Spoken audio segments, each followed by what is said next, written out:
Sup Shredders, my name is Logan, aka Spiderhands, so welcome to an SP Reacts, where today we have ourselves an EP from an act named Charlie Icon titled Gas Station Nachos EP. And if we switch over to here, we have ourselves the art on the screen. There we are, there's the art there. This is the first time I've listened through Charlie's work. This is on Spotify, and we're going to listen through it from start till finish. And we're going to hear what we think. Let's do it, holy water, let's go.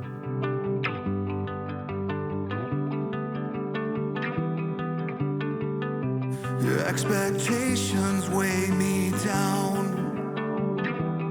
I like the reverberations on the sides of the stereo field. From your glass house. And I will walk my road despite your doubts. Even when your words tear me down. Hurt people, it's true. Scars are not the same. I got mine from you, mine from you. You only drink when no one's looking. You only smoke to start a fire. You run out of lifelines in this lifetime, drowning in your holy water. Why are you the only one? Nice fill going into that 16th note groove. Can't make my good enough. I will walk my road despite your doubt. And I'll be fine when everyone is bent and broken down. Hurt people, it's true. Our scars are not the same. I got mine from you, mine from you. You only drink when no one's looking. You only smoke to start a fire. You run out of lifelines in this lifetime, drowning in your holy water. Holy water. Great spread across the frequency spectrum and octaves.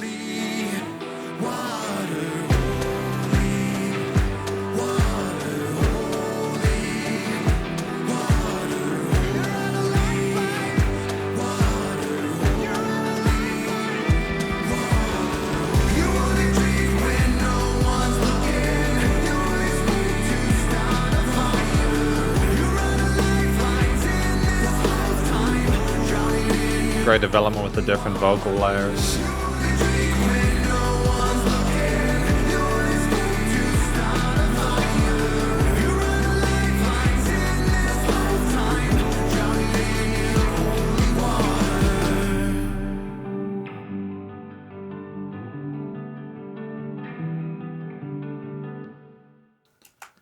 An interesting kind of moody guitar line to lead us out. Alright, let's talk about this track. So for each of these songs, these 4 songs within the EP, I'm going to give like a mini conclusion. It's going to be like an overall song analysis with our kind of final overall thoughts at the end. So I think that Holy Water, just in terms of what it's about, is someone communicating on another's views and perspectives on them, having burned or kind of gone through all their lifelines, just burning their bridges and just drowning in their holy water, suffering under the weight of their own imperfections, you know. And Charlie is just going to continue moving on, doing the best they can whilst they sort of wallow in it. I think it's an interesting way to start an EP, and it'll be interesting to see, or hear, should I say, if that context continues. But I think it's a really good start, and it's a great first impression to their music. I think that Charlie's vocal technique is solid. I think he comes across as very personable. I like the fact that he's aware that he can follow or sort of fill out different parts of the frequency spectrum with his range there, the lows and mids, and some upper parts as well with the head voice.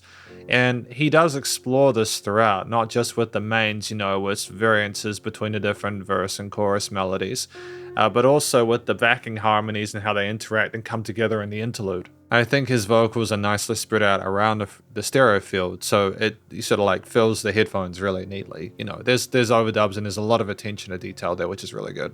And they're also kind of catchy and bouncy. Like there's an authenticity to the expression of the vocals. Like we're not trying too hard to make it catchy, but there's just an innate awareness of how to get our vocals to suit different rhythmic patterns alongside the various harmonies and bass lines and the accompaniment to sort of elevate it. So I think that it's a nice balance between trying to sort of talk about a more serious topic whilst also making it palatable for the listener. The track itself is 2 minutes 55, which I think is an excellent length for a track. It's right within that 2 to 4 minute sweet spot where if it's less than 2 minutes, you might be missing sort of required context unless it's a very simple story to tell or if it's an instrumental. And if it goes past 4 minutes, then you're kind of risking having too much of the same unless there's some noticeable and appropriate development or adjustment or progression. So I think that's sort of a comment across the EP here, just in case I don't mention it later on there. I think each of these tracks are between 2 and 4 minutes. I think that's a smart choice. And there's like instrumental parts alongside verses and choruses and interludes and a lot of the more sort of contemporary structuring decisions that make a track easy to sort of go along with and get the further context for as required. The transitions between parts are seamless. I would have potentially preferred a bit more oomph from that like last sort of interlude part into the final chorus, something kind of a bit more to kind of like thud into it, kind of like smack it, because it feels like we go down a little bit in that interlude and it just seems like we might not necessarily have as much, at least perceived adjustment and intensity there for it to really sort of like slam, but maybe we just wanted it to be smooth and that's totally fine. I think one of the things that works really neatly about this track are the guitar takes there. There's a mixture of different picked or arpeggiated components within it that provide a nice coloration between those major, minor, and suspended chords. And we have some other strummed part with steel strings there. We have some crispy kind of overdriven or distorted guitars as we go through. But it's very easy listening. Like there's no harsh textures. It's not meant to be a hard song or to sound severe despite the subject matter. It's very gentle and I appreciate that. I think that that's a really kind of like pretty way of approaching things. And I think it matches the timbre of the vocal performance for the most part without a lot of fry there. It's just, there's a sort of a sweetness to it. I think the percussion's well handled as well there. There's a mixture of different quarter, 8th and 16th note grooves there with potential triplets as well. So the main sort of 4 rhythms of music are adhered to here. And I like the development between some sort of half-time 16th note parts. And then when we have those kind of build sections, they speed up and there's changes in groove and sort of force there. And I dig that, you know, it's that awareness of that kind of push and pull and how that can sort of elevate a track and make it more interesting. And it's also using a different texture there for those drums in that kind of rise there, or having little tom fills go into like a section with those 16th hi-hats, kicks, and snares. It's just, you know, those little things that makes those transitions a bit more smooth and sort of like, it's kind of what you need nowadays to get a peak interest, and especially if you're trying to have a gentle sounding track, if that's important, without it being too much. But I also think it's great to not have drums all the time and, you know, allow just the guitars to be there themselves or the bass to fill things out. Just, it's nice to allow there to be that adjustment there in terms of the dynamics and intensity as well. So I think that's a lot of what's going on in terms of the coloration and instrumental components there. There might be additional parts that are either ear candy or little nuances that we'll probably catch as we go through, but on a first listen basis, I don't think that's bad at all. You know, like there's a lot to appreciate here. Thematically, I think the tone and choice of the different guitar patterns there with the major and minor leanings, maybe some extensions occasionally, but not trying to be too complicated harmonically without any sort of really harsh textures or tones. It's a song where I think we sound like from the music where they were trying to be patient with the person who is going through that difficulty, or maybe we've simply just given up on trying to be angry with them and we're just kind of focusing on ourselves. And that's what I get from the backing motif, the main sort of chord progressions and ideas within it. I think the vocal performance kind of matches that in terms of like things are well connected. And the studio production is pretty well measured, I think, as well. Things are leveled neatly within the mix. As we go through the track, we add more layers. And so at the start, it's pretty easy to sort of pick everything out. Later on, it kind of swirls and kind of oscillates, but not in a way where it's distracting. I think that it's just a natural progression and development we need within tracks in order to go from A to B. And I appreciate the journey we take as we get more context. There's more going on. That's cool. And yeah, there is dynamic range. Again, I would have liked a little bit more sort of like intensity to some of those adjustments there, but just for so that we had a bit more kind of oomph in certain components. But I also understand if we wanted things to be the way they are. We'll see how we go through the rest of it, but otherwise well executed and it sounds commercial grade for the most part in terms of production. So yeah, we've got Gas Station Nachos track number 2. Drive down the coast with nowhere in mind. I also want to comment that his vocal takes, this is something I didn't mention in Holy Water, his vocals sound pristine. I'm really happy with the way they've been recorded, EQ'd, and compressed there. They're really well handled in the mix. And it was great to have the vocals go out to the sides and some of those echoes as well when we had like less going on in the mix, and you could appreciate that. October, can we rewind till you that I'm sober again and you look me in the eyes?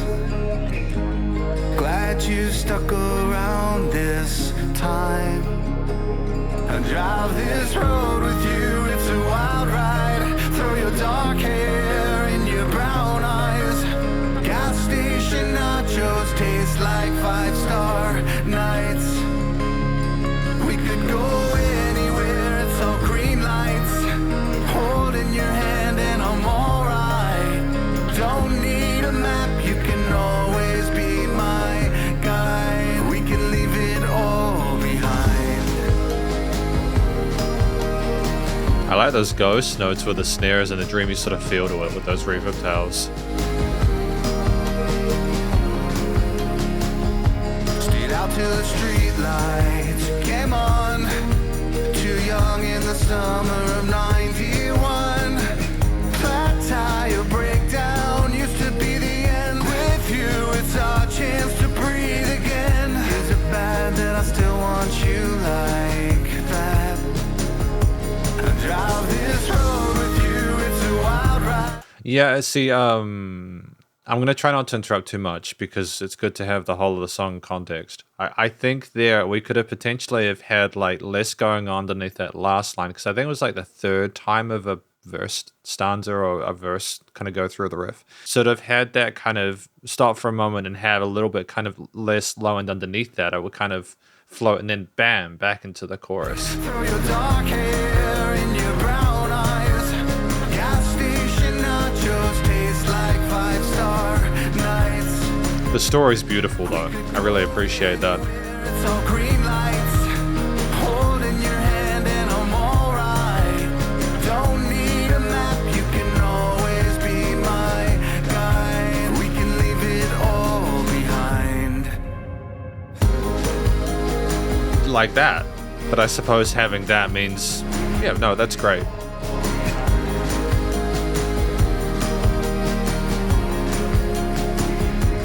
Drive this road with you, it's a wild ride. Throw your dark hair in your brown eyes. Gas station nachos taste like 5-star nights. We could go anywhere, it's all green lights. Holding your hand and I'm alright. Don't need a map, you can always be my guide. We can leave it all behind.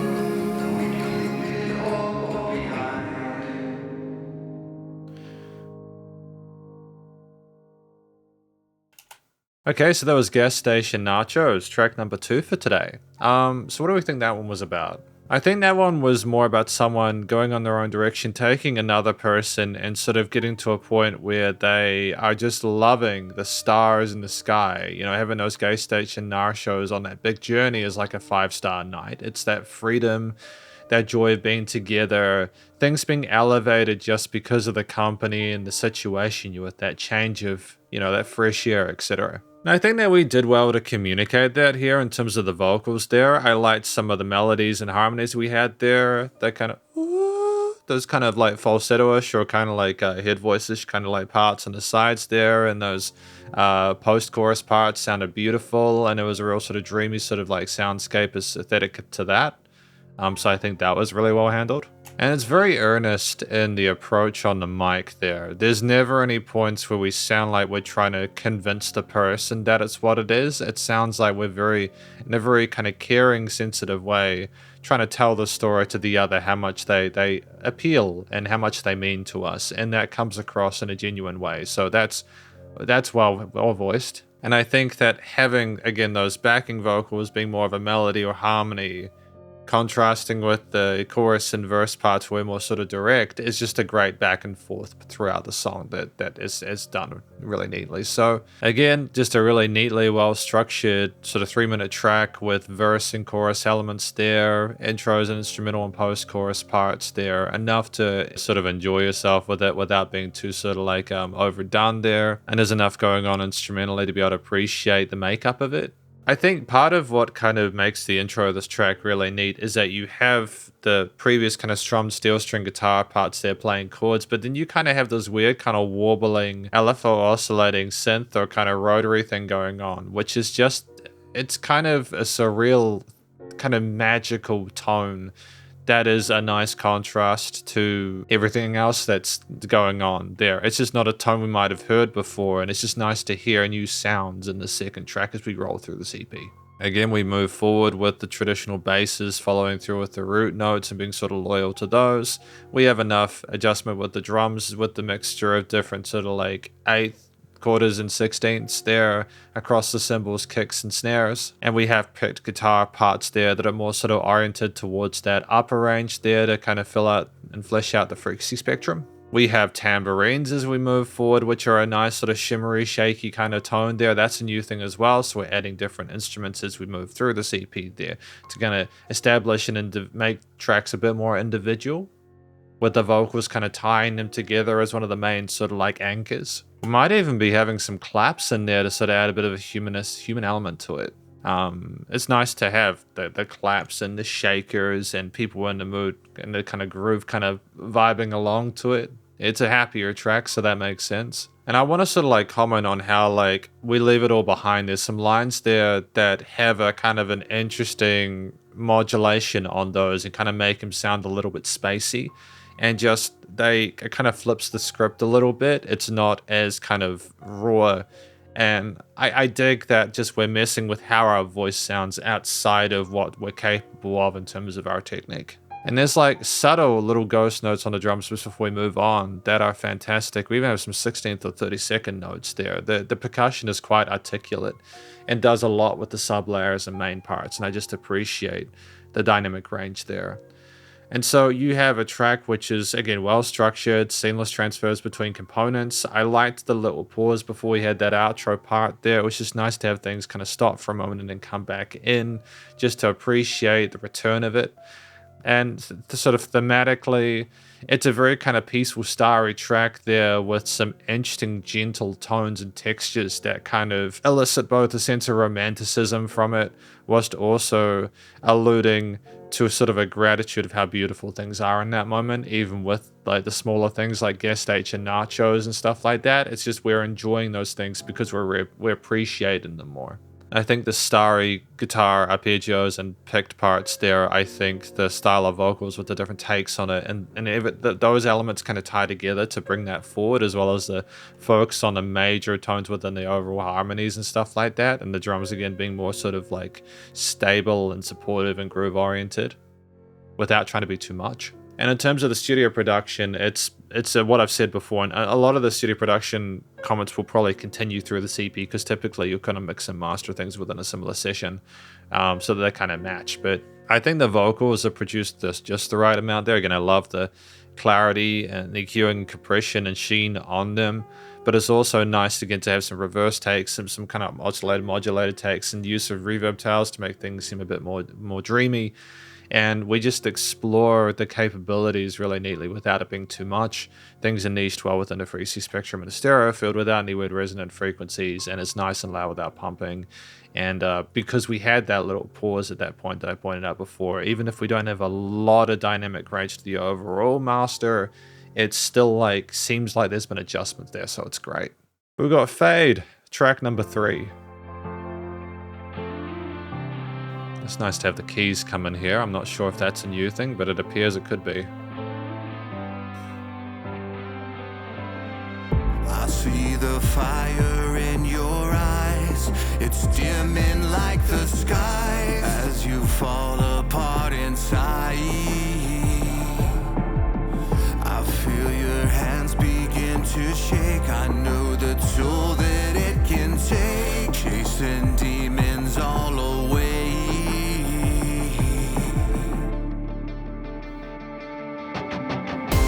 Don't turn into a ghost, even when you're alone. It's not time to let go. We know how to make kind of like a pop, not a pop rock. Something to say. I don't know how to describe the genre for this. Don't fade, don't fade. It's an infusion of a various different genres.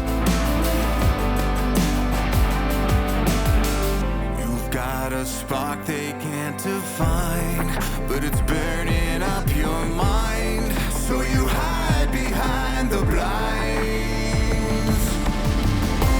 Don't turn into a ghost, even when you're alone. It's not time to let go. You're more than just a machine. You still got something to say. Don't let fear erase your name. Don't fade, don't fade.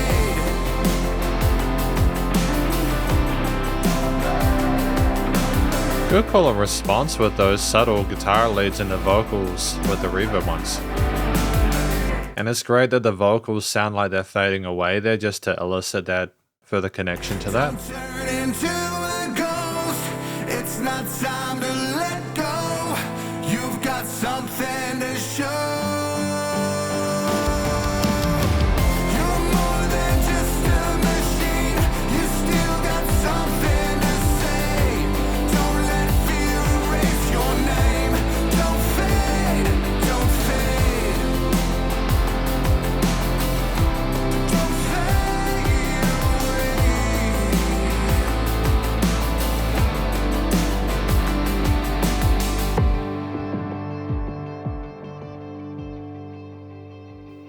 Yeah, so there's some really cool ideas that are executed well here. So Fade, I think, is a track more about maybe the person they were having Gas Station Nachos with, telling them not to fade away, not to lose themselves. They're full of potential and spark and magic, but they're also recognizing the difficulties they're having and just telling them not to give up.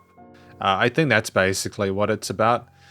And I think that that's a beautiful message, and one that I think a lot of people are going to be able to relate to. I'm reasonably certain that most people could relate to Holy Water, Gas Station, Nachos, and Fade, and potentially all these years when we get to it. And I think when I look at the Gas Station Nachos EP, I'm like, okay, is it an EP about Gas Station Nachos? And I'm not being facetious. That's just when I look at that, that's what I think, okay, it could be. But I'm getting more of an affinity, and I care about this music because the stories resonate. So I think the stories are solid.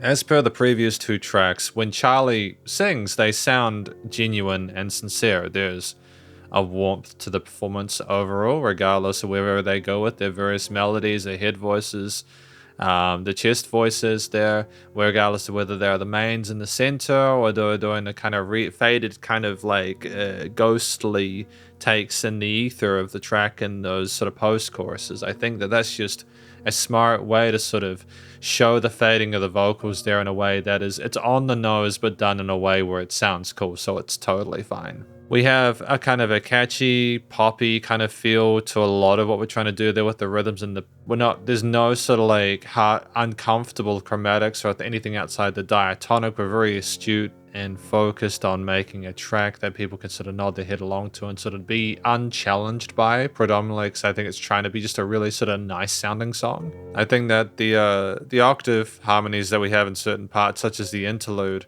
are great because they just make the vocals sound bigger because of that, and the fact that they're symmetrical, sometimes not on the same side of the stereo field, is a point of interest for people that were like, why is it done like that? So you'll pay more attention by proxy. So yeah, there's some really cool ideas on from the sing here that are done well, and I think we typically match the lyrics the way that would need to in order for things to connect. The track itself is 2 minutes 48. I think it's the shortest track on this. I feel like it's probably one of the tracks that would be a single if it was going to be a single. Although to be fair, any of these tracks could be a single. It's structured well. There's no filler within it. It's nice to have the keys come in at the start there, a new instrument we might not have had previously.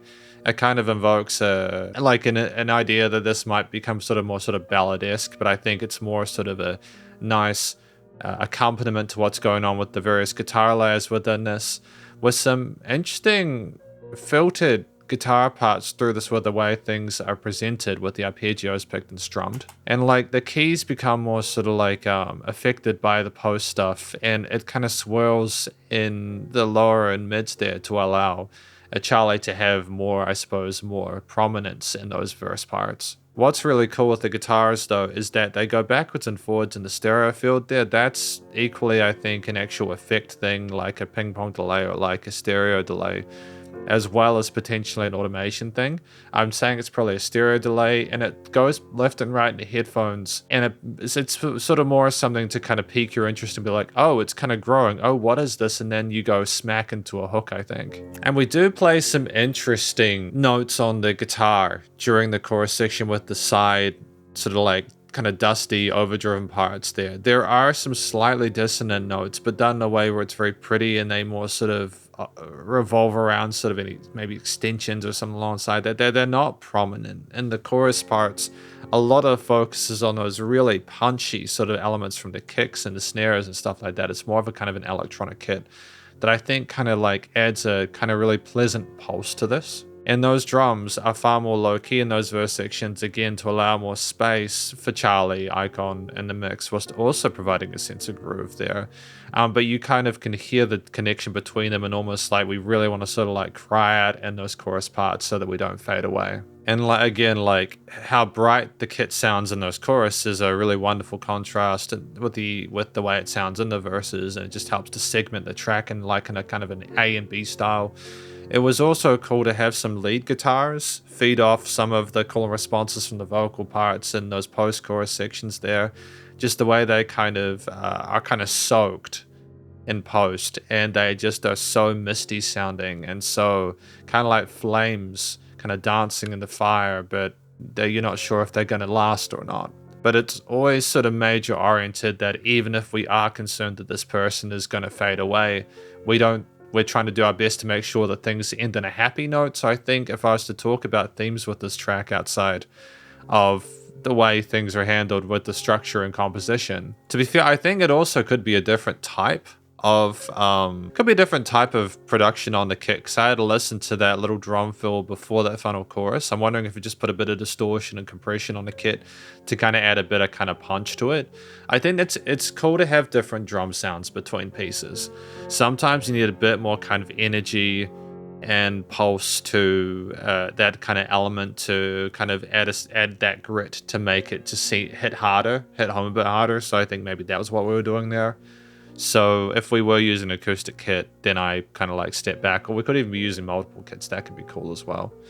But either way, just really interesting instrumental choices. I think typically the progressions and the bass lines that we chose matched well with the subject matter there. There was a sense of hope with a lot of the brightness in those upper layers, especially in the chorus sections. And even though the vocals were a bit more low-key when they were talking about don't fade away, you know, you get the impression that things are going to work out well, and that regardless, it's a song of love, of trying to support the person that they're singing about. Everything is trying to work together to just have an inherent sweetness to it.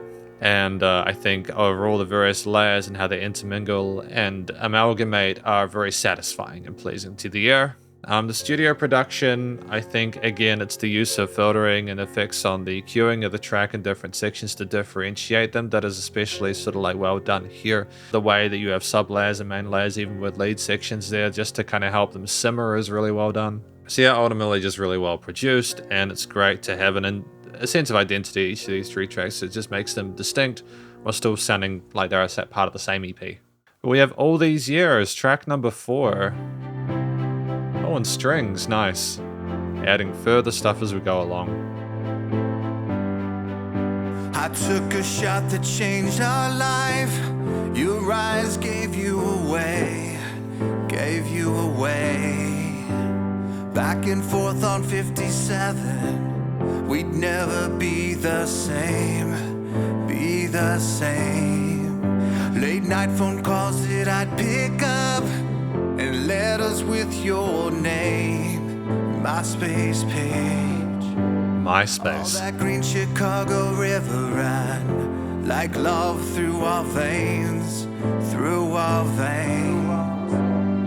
Rock stars and sorority girls living in their own world. Crossed my heart, never threw away the key. You're everything to me. We fell in love on the asphalt. Chicago city walks turned into sunset over cornfields. Guess you could call it a trust fall. It was always you after all. You're the reason I smile through my tears. After all these years. Do we have a lady helping out with the vocals on the high end? Like, I could be wrong, there's just an upper resonance there. Let's write the lyrics to our Just in those life. harmonies. Don't let the music die, music die. It might have took us far too long now to get this damn thing right, but we'll make it right. Rock stars and sorority girls living in their own world. Crossed my heart, never threw away the key. You're everything to me. We fell in love on the asphalt. Chicago city walks turned into sunset over cornfields. Guess you could call it a trust fall. It was always you after all. You're the reason I smile through my tears. After all these years, we fell in love on the asphalt. Chicago city walks turned into sunset over cornfields. Guess you could call it a trust fall. It was always you after all. You're the reason I smile through my tears. After all these years. I think the way that we've had the strings play us out is really effective.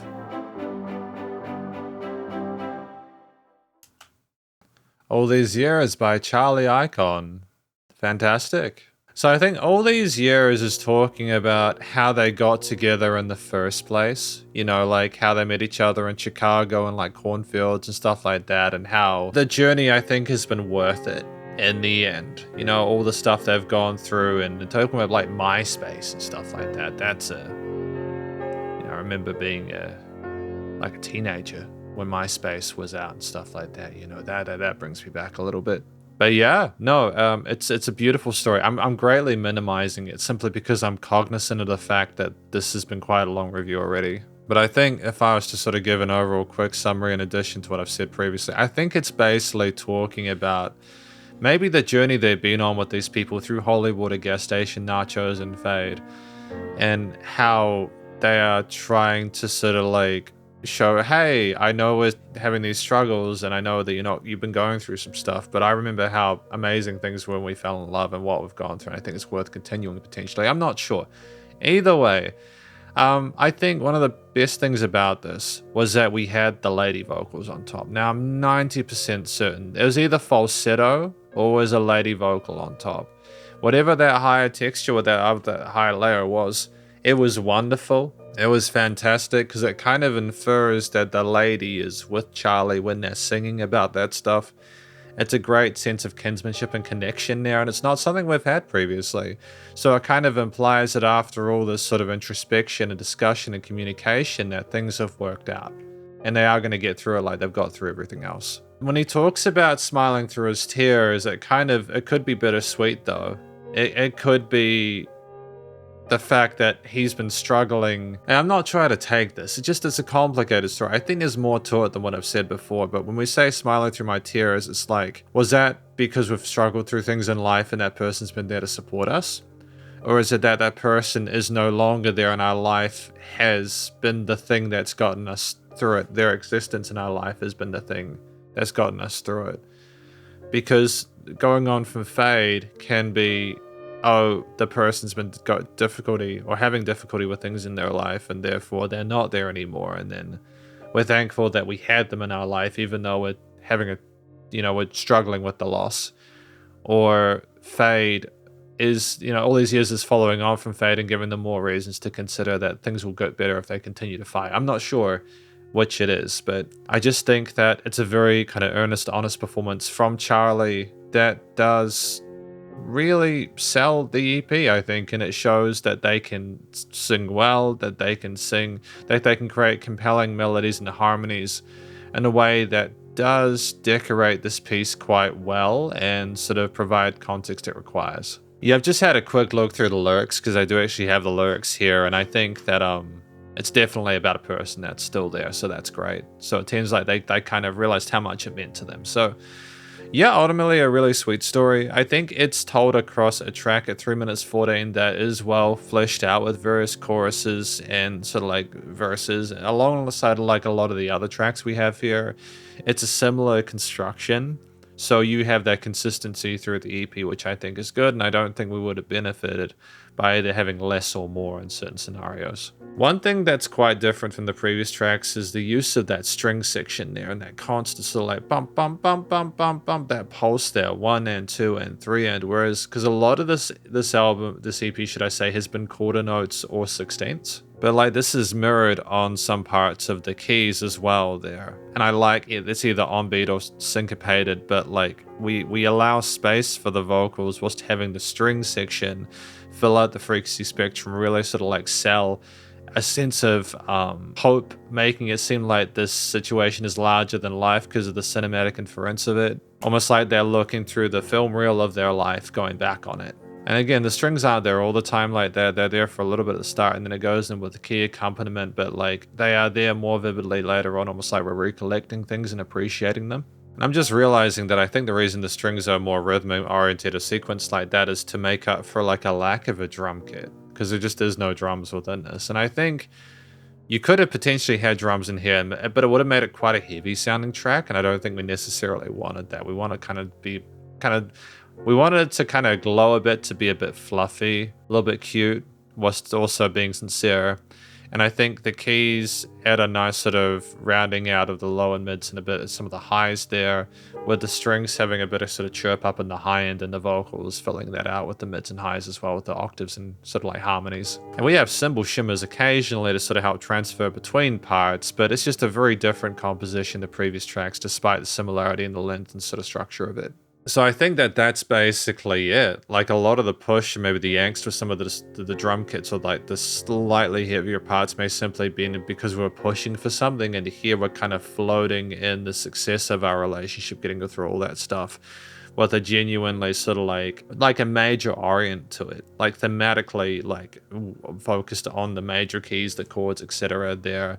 The piano very gently sort of like singling out certain notes and sort of like intervals of the triads there to push it forward, but not in a way where it's ever too much. Like a lot of the interest is clearly the vocal parts and the orients there, and that's smart because we're closing out, And like I've just found there's like a little kind of da-da-dum, like sort of like orchestral drums there, but it's not a focal point. It's like meant to be like a bigger, larger than life outro to kind of let us know that we've entered a new era, and I dig that. So yeah, I think that we've gone on a journey with the CP, and I can kind of sort of identify how that's progressed there. And I feel like generally the lack of complicated harmonies and melodies within this, try not to have too much sort of adjustment or twist or kind of like, because a lot of the other tracks had a lot more layers here. I think this is more straightforward because we're kind of united, and that is the celebration of that. Studio production wise, I think that It's well balanced across the frequency spectrum. In stereo field, there, the lack of trying to overcomplicate things was preserving a sense of kind of like the acoustic nature of the strings and the piano. There are smart moves there. We didn't overcomplicate the post production either. There, I don't think we would have benefited from having a whole lot of like effects change on the vocals and post processing and stuff like that. We wanted it to be sort of clear, and yeah, it wasn't squeezed or over kind of compressed or glued, but it was still glued. And I think overall my thoughts on this EP are positive, and we're going to talk about these tracks more in the conclusion. Because welcome to the conclusion of my review of this EP from an act named Charlie Icon, titled Gas Station Nachos, the EP. So I think we've spoken about each of these tracks within their individual sort of mini conclusions. They were done song analyses individually, but this is more like, my overall thoughts on the EP itself. So basically, I think this EP is about someone looking at their relationship with another objectively, looking at the imperfections with Holy Water, looking at the positives with Gas Station, maybe sort of looking at Holy Water and understanding that the person is maybe fading away, or that they had hope or possibilities, and maybe there's just been too much sort of complexity and it's kind of tarred things a little bit, and so with Fade they're worried that the person is fading away. And then all these years, they finally they find a sort of a foundation to stand on together and get to the point where they can look through how far they've come, appreciate each other, and sing together at the end. And I think that's a beautiful sort of sentiment and just a really smart way to end this EP. It's a celebration of their relationship, and I adore that. I think it's really beautiful. Charlie Icon, they can sing quite well, and I like the way that they handle their head, chest, and falsetto occasionally. They have not just their straightforward vocals throughout the verse and choruses though. They harmonize really neatly, whether it's lines or call on responses between parts, or they modulate certain components to make them sound a bit sort of more starry-like in Gas Station Nachos, or they have the vocals go out to the side and just have sort of more melodies or harmonies that they hum or sing, or they sort of step themselves a double track in different octaves. There's a lot of really cool ideas that are explored here, but they also know when to keep it sort of relatively sort of simplistic with all these years, where I think it's just Charlie and their partner at the end kind of like singing in those chorus sections, and it's just really nice. It's just a really nice sounding song, and all four of these tracks have sort of individual feels to them, but coalesce nearly within the space of an EP through one of those major things being the vocal styles and the way that things are performed and articulated and communicated well, with an expression that is both authentic and just easy to listen to. I think there's bits of vocal fry and there's different sort of like ideas and melodies and vibratos, etc., but it's not overcomplicated. We understood, I think, what we were happy with in terms of the way we wanted to sort of sing and sort of like tell people, and we did that in a way which was effective. The tracks within this EP are between 2 and 4 minutes, which, as I mentioned, is the sweet spot in terms of like the length of tracks. I think that they are the ideal length. There was no filler in any of these songs. There's never a point where I felt they were overdone or overcomplicated, or just like, I also was like happy with how they ended. They either had, like with Holy Water, they had the kind of guitar arpeggio kind of signaling us out. With all these years, it just kind of ended, and you got a moment of silence to be able to appreciate that. There was just the main components of these songs with these different verse and choruses and instrumental parts and post choruses occasionally, and little kind of intro and outro bits, were the guitars. The guitars played a huge part in this. There was a wide variety of different tones to the guitars, from sort of strum, steel string, open chords and such, to sort of picked, kind of like arpeggiated sort of sub leads, to just having sort of like asymmetrical stuff going on between different instruments, sometimes having like heavily, like with rotary reverb, modulated guitar components in certain parts, like with Gas Station Nachos. I think there was some kind of crispy, overdriven parts in some songs there, which kind of added a little bit of kind of angst, but not too much. It was still very sort of gentle, and it was kind of glowed with a really great sort of warmth. We had some sort of sub leads there, some little lead guitar-y bits there, which weren't overcomplicated. They were nice sort of call and responses for some of the vocal parts there. The guitars were very supplementary and did establish a sense of meaning within the mid and upper ranges there that was supported really well with the bass and the low end for like the first 3 tracks there. I'm really thankful that the bass was stuck with the root notes and provided a nice sort of core and foundation for those there. It was just great balancing of different intensities and points of energy and technicality there. The drums, there were a wide variety of different drum grooves. So we had some orchestral kind of drums with some cymbal shimmers and all these years, but for the other tracks, they're typically sort of like cymbal oriented with kick snares, hi-hats and some crashes, and we also had some tom fills as well. Like there were some cool sort of transitions like Holy Water and stuff like that, which were neat. And I think Fade, if I'm not mistaken, had like the verse parts being far more low-key with the filtering of those, and then would kind of bring ourselves up for the choruses, and that was just nice sort of contrast in terms of the intensity there. Very comfortable with the drum modulation as well there. We knew how to affect them in a way that made them either more or less prominent. We had some interesting risers and some different types of sort of drum sounds. We had different types of drums per track as well to be able to sort of affect those in the way which was required. We handled our quarters, eighths, triplets, and sixteenths really neatly with a great sort of articulation across those. And we also knew when not to have drums as well to allow things to float, which was really cool. I really enjoyed that. I thought that was great. And then we also had some key parts there with the piano coming in and providing a nice sense of a sort of variation in texture in the mid to upper ranges there, fleshed out neatly with the both hands, but not sort of like not playing too much. It was more sort of still supportive, much like a lot of the guitar parts of the vocals. And I think the string parts that we had in all these years with that pulse there made up for a lack of that drum kit we'd had with the other three tracks in a nice way that was sort of a consistent movement pulling forward there.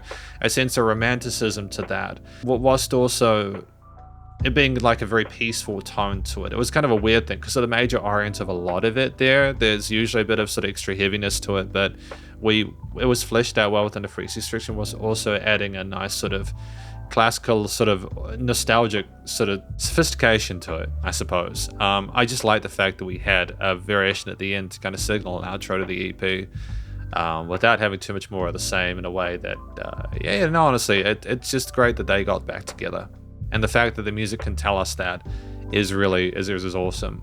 Thematically, with these tracks, outside of the really fantastic performances across the board, it's the songs were typically sort of major oriented, minor when they needed to communicate something a bit more sort of like unhappy, but it was usually bittersweet at the most. The major orients throughout these pieces in terms of like the key signatures and the chord progressions and the use of sus chords and stuff were meant to leave out like a deliberate overcomplication of extensions of harmonies and stuff like that. And even if there were occasional little like deliberate chromatics or dissonances, they were very subtle and were meant to still sounded really pretty within the context. And that takes skill and an understanding of music theory and composition to be able to know when that context is. Overall, the tracks, the chord progressions, the bass lines, etc. made sense with what we were saying and how we were singing, and the instruments were played well across the board, and I don't think there was a note out of place. The studio recording, mixing, and mastering as a final note, I think was done incredibly well.